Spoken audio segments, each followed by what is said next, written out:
Қайырлы күн. Бүгін сіздермен өтетін сабағымыз авиациялық қауіпсіздік пәні бойынша тақырып қауіпті жүктерді әуе көлігімен қауіпсіз тасымалдау және де пән арнайы пәндер мұғалімі Сұлтанбаева Гүлдана Ізбасарқызы. Қауіпті жүк дегеніміз не? Әуе кемесімен тасымалдау кезінде адам денсаулығына, ұшу қауіпсіздігіне, мүлікке, қоршаған ортаға қауіп төндіретін заттар мен бұйымдар қауіпті жүк болып табылады. Қандай қауіп төндіруі мүмкін бұл заттар? Бұл жарылыс қаупі, тез жанғыштық, радиоактивтілік, улылық, уыттық деп айтсақ та болады, коррозиялық әсер және жұқпалы қауіп төндіретін заттарды айтамыз.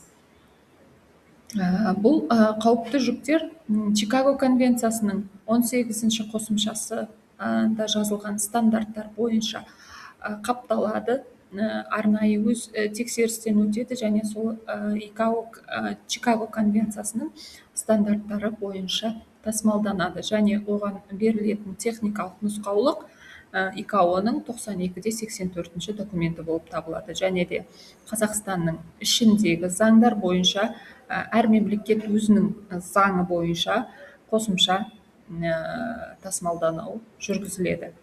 Одан кейінгі айтатынымыз, қауіпті жүкті қалай тасымалдаймыз? Қауіпті жүкті арнайы тұраққа қоямыз әуе көлігін, себебі бұл заттар өте қауіпті болғандықтан бұл әуе көлігінен 150 метрде қашықтықта орналасу керек барлық басқа әуе кемелерінен немесе бір құрылыс ғимараттарынан. Және де рұқсатсыз тасымалдауға жол бермеу керек. Арнайы лицензиясы бар ұйымдардың ғана тасымалдауы керек. Демек, әуе компания алдын ала лицензия алу керек. Одан кейін тыйым салынған жүктерді қабылдамайды, тек рұқсат етілген қауіпті жүктерді тасымалдайды. Қаптаманың талаптарға сай болуы, жаңағы маркировка дегеніміз, арнайы таңбалау жүргізу, қауіпті жүктерді дұрыс құжаттау. Одан кейінгі арнайы шарттар, ол сыйыспайтын жүктерді бірге тасымалдауға болмайды. Ол дегеніміз, адамдардың қолданатын тағамдары немесе тірі жануарлардың тағамдарымен бірге бір әуе кемесіне улы, жаңағы радиоактивті заттарды салуға болмайды деген сөз. Тасымалдау көбіне тікелей рейстермен жүргізіледі. Әуежайда тек уақытша сақтау рұқсат етіледі. Ұшу кезінде қауіпті жүкке қолжетімділік қажет болу керек, немесе өзінің арнайы шарттары орындалу керек. Екі жүктің арасында мысалға 50 сантиметр қашықтық болу керек, немесе тез жанғыш өртенгіш заттарды әуе кемесінің шығу есіктері, апаттық, аварийный есіктер дейміз, немесе басты есіктің қасына орналастыру керек. Әр әуе кемесінде төтенше жағдайға арналған нұсқаулық болуы керек. Одан кейін енді қарастыратынымыз бұл қауіпті заттардың 9 класы болады. 9 класы ол бізде бірінші класымыз ол жарылғыш заттар. Жарылғыш заттар ол өз қасиеттеріне байланысты жарылуы мүмкін, жарылыс әсерінен өрт тудыратын жарылғыш заттар. Бірінші класымыз, жаңағыдай айтып өткен, бұл жарылғыш заттар тез жарылып кетуі мүмкін заттар, немесе ішінде жарылғыш бар заттар. Екінші класымыз бұл газдар. Газдың ыдыс ішіндегі жоғары қысымдан тұтануы немесе улану қаупі бар. Газдар молекулалары еркін қозғалатын заттардың күйі, сондықтан олар сығылған, сұйытылған, қысыммен ерітілген аэрозоль түрінде болады. Бұл газдарды тасымалдау кезінде бұл газдардың аузы жаңағы құлыптану керек, пломб қойылу керек. Және де бұлар тек қана жатқызылған күйде тасымалдануы қажет. Үшінші класымыз тез тұтанатын сұйықтар. Бұл буы оңай жанатын сұйық заттар, олардың тұтану температурасы 61 градустан және одан да төмен болады. Негізгі қауіп өрттің тез арада пайда болып, жылдам таралуы. Бұл герметикалық қаптамада сақтау керек. от көзінен алыс ұстау керек, және де күн көзінен де алыс ұстау керек.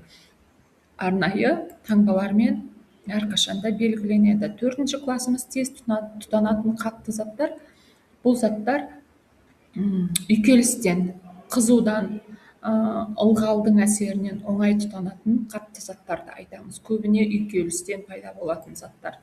5-ші класс тотықтырғыш заттар және органикалық пероксидтер өздігінен жаңағы химиялық реакция жүріп ыдырауы мүмкін, улы және қауіпті реакция береді.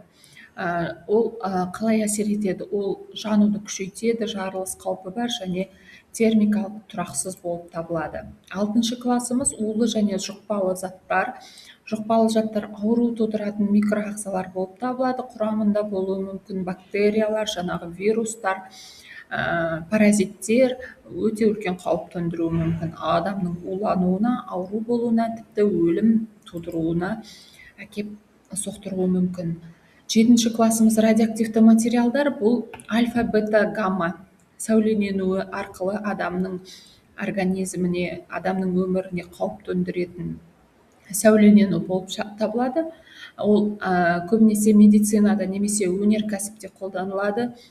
Радиоактивтік материалдардың құрамында сәуле шығаратын заттар болғандықтан бұл заттарды өте қауіпті деп санаймыз. 8-ші класс күйдіргіш және коррозиялық заттар. Бұл заттар жаңағы самолеттің конструкциясының бұзылуына әкеп соқтыратын заттар болып табылады.